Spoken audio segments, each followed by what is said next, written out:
Ilang bahagi ng sinking bell tower sa Lawag City, Ilocos Norte bumagsak dahil sa lindol. Naritong report.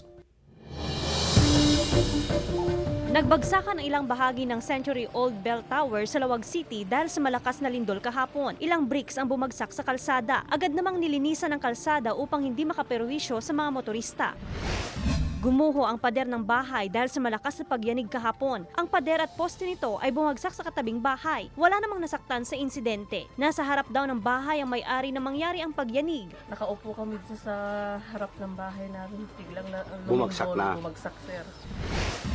Gumuho ang ilang bahagi ng lumang gusali sa barangay Alugoog, Badok, Ilocos Norte dahil sa malakas na lindol. Ginagamit na umanong bodega ang lumang gusali na gawa sa mga ladrilyo. Nasa kusina raw ang may-ari ng biglang lumindol. Walang nasaktan sa insidente. Ito pong parang kamarin namin po, yun na lang po siyang nag-collapse. Joanne Punsoy, Balita Amyanan.